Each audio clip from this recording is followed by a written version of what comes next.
ಒಬ್ಬೊಬ್ಬರೇ ಬರ್ತೀರಾ ಅಥವಾ ಒಟ್ಟಿಗೆ ಬರ್ತೀರಾ? ಸೊ ನಾನು ಈ ಟೀಸರಲ್ಲಿ ಎಕ್ಸ್ಪೆಕ್ಟ್ ಮಾಡದಿರೋವಂಥದ್ದು last word, the men and there, ಈ ವರ್ಡ್ ನಾನು ಎಕ್ಸ್ಪೆಕ್ಟ್ ಮಾಡಲಿಲ್ಲ. ಸೊ ತುಂಬಾ ಅನ್ಯೂಶಲ್ ಆಗೋಯಿತು ಆ್ಯಂಡ್ ಯಾರು ಎಕ್ಸ್ಪೆಕ್ಟ್ ಮಾಡದಿರೋಂಥ ಟ್ರೈಲರ್ ಆಗಿತ್ತು. ನಾನು ಕೂಡ ನೆನ್ನೆ ಏನಂತ ಹೇಳಿದ್ದೆ ಅಂದರೆ, ಪ್ರತಿಯೊಬ್ಬರೂ ಇಂಟ್ರಡ್ಯೂಸ್ ಮಾಡಿಸಿದ್ದಿದ್ರೆ ನಮಗೊಂದು ಸ್ಟೋರಿ ಪ್ಲಾಟ್ ಗೊತ್ತಾಗ್ತಾಯಿತ್ತು ಅಂತ. ಆ್ಯಂಡ್ ನಾನೀಗ ಅದು ಅಂದ್ಕೊಂಡಿದ್ದು ನಿಜ ಆಗೋಯಿತು. ಅಂದರೆ ಏನು ಅಂದ್ಕೊಂಡಿದ್ದೆ, ಬರಬೇಕು ಅಂತ ಏನು ಅಂದ್ಕೊಂಡಿದ್ದೆ ಅದು ಬಂದಿದೆ ಅಂತ ಆಗಿರಬೇಕಾದ್ರೆ ಇದ್ರ ಸ್ಟೋರಿ ವಿಷಯದಲ್ಲೇ ನಾನು ಮಾತಾಡಬೇಕಲ್ಲ. ಸೊ ರೆಬೆಕಾ ಅವ್ರದ್ದು ಮಾತ್ರ ಇಂಟ್ರೊಡಕ್ಷನ್ ಕೊಡ್ತಾರೆ ಅಂತ ಯಾಕೆ ಹೇಳಿದೆ ಅಂದರೆ, ಟ್ವಿಟರಲ್ಲಿ ಅವ್ರು ಮಾತ್ರ ಮೆನ್ಷನ್ ಮಾಡಿದ್ದು ತಾರಾ ಸುತಾರಿ ಅದು Rebecca, where is she. Dialogue ಒಂದು ಕಮ್ಬ್ಯಾಕ್ ಡೈಲಾಗ್ ಏನಿತ್ತು ಅಂತಂದರೆ, ಒಬ್ಬೊಬ್ಬರೇ ಬರ್ತೀರಾ ಅಥವಾ ಒಟ್ಟಿಗೆ ಬರ್ತೀರಾ ಅಂತ ಹೇಳ್ಬಿಟ್ಟು ಕೇಳಿದಾಗ ಆ ಇಂಗ್ಲೀಷಲ್ಲೂ ಕೂಡ ಅಷ್ಟೇ ಆಲ್ ಟುಗೆದರ್ ಅಂತ ಹೇಳ್ಬಿಟ್ಟು ಒಂದು ಆ್ಯಕ್ಸೆಂಟ್ ಕೂಡ ಚೇಂಜ್ ಮಾಡಿ ಮಾತಾಡ್ತಾರೆ ಗುರು. ನನಗೆ ತುಂಬಾ ಸೈಕಾಗಿ ಇಷ್ಟ ಆಯಿತು. ಸಿನಿಮಾ ಏನಿದೆ 2 ರೀತಿ ಶೂಟಿಂಗ್ ಆಗಿರುವಂಥದ್ದು, ಒಂದು ಕನ್ನಡದಲ್ಲಿ, ಇನ್ನೊಂದು ಇಂಗ್ಲೀಷಲ್ಲಿ. ಅಂದರೆ ಅಟ್ ಎ ಟೈಮ್ ಒಂದು ಸತಿ ಆಯಿತಾ ಶಾರ್ಟ್ ಮತ್ತೆ ಇಂಗ್ಲೀಷಲ್ಲಿ ತೆಗೆದು ರೀಟೇಕ್.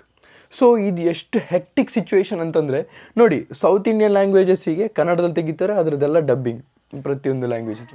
ಬಟ್ ಇಂಗ್ಲೀಷ್ನ ಇವರೇ ತೆಗೆದಿರೋವಂಥದ್ದು.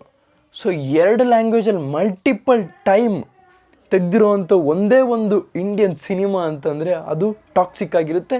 ಇದು ನಿಮಗೆ ಚಿಕ್ಕ ವಿಷಯ ಅಂತ ಅನ್ನಿಸ್ಬೋದು, ಆ್ಯಕ್ಷನ್ ಸೀಕ್ವೆನ್ಸ್ ನೋಡಿದಾಗ ಅಥವಾ ಏನು ಡಿಲಿವರ್ ಮಾಡಬೇಕು ಅಂತಿದ್ದಾರಲ್ಲ ಇಂಗ್ಲೀಷಲ್ಲೂ ಮತ್ತು ಸೌತ್ ಇಂಡಿಯನ್ ಲ್ಯಾಂಗ್ವೇಜಸಲ್ಲಿ, ಇದು ಕಂಪ್ಲೀಟ್ಲಿ ಡಿಫ್ರೆಂಟ್ ಆಗಿರುತ್ತೆ.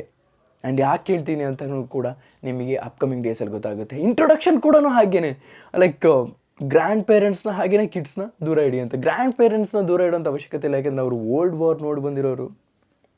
They know everything, they can do everything and they can tolerate everything. So ಹೀಗಿರಬೇಕಾದ್ರೆ ಹೌದು, ಕಿಡ್ಸನ್ನ ದೂರ ಇಡಿ ಅನ್ನೋದು ಅವೇರ್ನೆಸ್ ಕೊಟ್ಟಿರೋವಂಥದ್ದು ಒಳ್ಳೆಯದೇ ಆಗಿರುವಂಥದ್ದು. ಅಂದರೆ like make sure your kids are away from this ಅಂತ ಹೇಳ್ಬಿಟ್ಟು. Fairy tale for grown ups. And starting buzzer ಏನಿದೆ, ನನಗೆ ಭಾಗಿ ಸಿನಿಮಾನ ಗ್ಯಾಪ್ ಅನ್ನಿಸ್ತು ಆಯಿತಾ. ಯಾಕೆಂದರೆ ಬಜರ್ ಹಾಗೇ ಇದೆ, ಅದಕ್ಕೋಸ್ಕರ ನಾನು ಕಂಪ್ಯಾರಿಸನ್ ಮಾಡ್ತಿರೋಂಥದ್ದಲ್ಲ ಹೇಳ್ತಿರೋವಂಥದ್ದು. ಬಟ್ ನನಗೆ ತುಂಬಾ ಖುಷಿಯಾಗಿದೆ ಏನಂತಂದರೆ, ತುಂಬಾ ಡಾರ್ಕ್ ಸಿಚುವೇಷನಲ್ಲಿ ನೋಡಿದ್ವಿ ನಾವು ಯಶ್ ಅವ್ರನ್ನ ತುಂಬ ವರ್ಷದಿಂದ. ಅಂದರೆ ಲೈಕ್ KGF 1, KGF 2 ಇದರಲ್ಲೆಲ್ಲ. ಸೊ ತುಂಬಾ ಕಲರ್ಫುಲ್ಲಾಗಿ ಗೀತು ಮೋಹನ್ ಅವರು ಯಶ್ ಅವ್ರನ್ನ ತೋರಿಸಿರುವಂಥದ್ದು ತುಂಬಾ ಇಷ್ಟ ಆಗ್ತಿದೆ ಅಂತ ಹೇಳ್ಬೋದು. ಆ್ಯಂಡ್ ನಾನು ಲಾಸ್ಟ್ ಟೀಸರ್ ತುಂಬ ನೋಡಿರುವಂಥದ್ದು, ಅದು ಕೂಡ ಒಂದು ಡಾರ್ಕ್, ಒಂದು ಹಾಲಿವುಡ್ ಲೆವೆಲಲ್ಲೇ ಇತ್ತು, ಆದರೂ ಕೂಡ ಒಂದು ಡಾರ್ಕ್ ಥೀಮ್ ಮೇಲೆ ಇತ್ತು. ಇದು ಸ್ವಲ್ಪ ಕಲರ್ಫುಲ್ ಆಗಿರೋದ್ರಿಂದ ತುಂಬಾ ಖುಷಿ ಆಗುತ್ತೆ ಅಂತ ಹೇಳ್ಬೋದು. ಅದರಲ್ಲೂ ಕೂಡ ಆ್ಯಕ್ಸೆಂಟ್ ಚೇಂಜ್ ಮಾಡಿ ಮಾತಾಡ್ತಿದ್ದಾರೆ ಗುರು, ಇದಕ್ಕಿಂತ ಇನ್ನೇನು ಬೇಕು. ಸೊ ಇದೆಲ್ಲ ಎಕ್ಸ್ಪೆಕ್ಟೆಡ್, ನಾನು ಏನು ಹೇಳಿದ್ನಲ್ಲ ಅದು ಆಗಿರೋವಂಥದ್ದು. ಸೊ ಟೀಸರಲ್ಲಿ ಪ್ರತಿಯೊಂದು ಕ್ಯಾರೆಕ್ಟರ್ ಅವ್ರವ್ರದ್ದೇ ಆದಂಥ ಗತ್ತಿದೆ ಅಂತ ಹೇಳ್ಬೋದು. ಕಿಯಾರಾ ಅಡ್ವಾಣಿ ಅವ್ರದ್ದು ಬಂದರೆ, ಅವರು ಬ್ಲೈಂಡ್ ಆಗಿದ್ದಾರೆ ಅಂತ ನಮಗೆ ಅವರ ಕಣ್ಣನ್ನು ಹೈಲೈಟ್ ಮಾಡೋದು ತೋರಿಸ್ದಾಗ್ಲೂ ಗೊತ್ತಾಗ್ತಾ ಇರೋವಂಥದ್ದು. ಸೊ ಏನೋ ಸ್ಟೋರಿ ಓಡ್ತಾ ಇದೆ ಇವ್ರ ಮಧ್ಯೆ ಆಯಿತಾ. ಅವ್ರು ಆಮೇಲೆ ಬ್ಲೈಂಡ್ ಆದರು, ಫಸ್ಟಿಗೆ ಬ್ಲೈಂಡಲ್ಲಿದ್ದರು, ಅದು ನನಗೆ ಗೊತ್ತಿಲ್ಲ, ಅದು ಮೂವಿ ನೋಡಿದ ಮೇಲೆ ಗೊತ್ತಾಗುವಂಥದ್ದು. ಆದರೆ ಇಲ್ಲಿ ಎಲ್ಲ ಕ್ಯಾರೆಕ್ಟ್ರಿಗೂ ಕೂಡ ಜಸ್ಟಿಸ್ ಕೊಟ್ಟು ಒಂದು ಕ್ಯಾರೆಕ್ಟರ್ನ ಅವರು ಇಂಟ್ರೋನೇ ನನಗೆ ಅಷ್ಟು ಹೈಲೈಟ್ ಆಗಲಿಲ್ವಲ್ಲ ಅಂತ ಅನ್ನಿಸ್ತು. ಪ್ರತಿಯೊಂದು ಕ್ಯಾರೆಕ್ಟರ್ ಹೈಲೈಟ್ ಆಯಿತು, ಆದರೆ ಒಂದು ಕ್ಯಾರೆಕ್ಟರ್ ನಯಂತ ಅವರು ಅಷ್ಟೊಂದು ಪವರ್ಫುಲ್ ಕ್ಯಾರೆಕ್ಟರ್ ಆಗಿರೋವಂಥದ್ದು.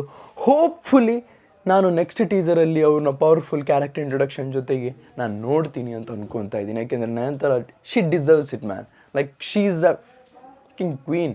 ಸೊ ಹಾಗಿರಬೇಕಾದ್ರೆ ಅವ್ರದ್ದೊಂದು ಎಂಟ್ರಿನ, ಪವರ್ಫುಲ್ ಎಂಟ್ರಿನ ನಾನು ವೆಯ್ಟ್ ಮಾಡ್ತೀನಿ ಅಂತ ಹೇಳ್ಬೋದು. ನಿಮಗೆ ಏನಾದರೂ ಕಮೆಂಟ್ ಸೆಕ್ಷನ್ ತಿಳಿಸಿ ಅಂತ ಹೇಳ್ತಾ, ಇವತ್ತಿನ ಇಶ್ಯೂ ಆದಷ್ಟು ಬೇಗ ಇನ್ನೂ ಇಂಟ್ರೆಸ್ಟಿಂಗ್ ವಿಷಯದ ಜೊತೆ ಬರ್ತೀನಿ ಅಂತ ಹೇಳ್ಬೋದು. ಇಲ್ಲಿ ಇವತ್ತು ನಾನು ಜಸ್ಟ್ ಟೀಸರ್ ಬ್ರೇಕ್ಡೌನ್ ಮಾಡಿರುವಂಥದ್ದು. ನಾನು ಇಂಟ್ರೆಸ್ಟಿಂಗ್ ವಿಷಯಗಳು ಹೇಳುವಂಥದ್ದು ತುಂಬಾ ಇದೆ, ನಾನು ಲಾಸ್ಟ್ ಟೈಮ್ ಕೂಡ ಹೇಳಿದ್ದೆ. ಸೊ ಇದಿಷ್ಟು ನನಗೆ ಹೇಳೋಕ್ಕಿದ್ದು.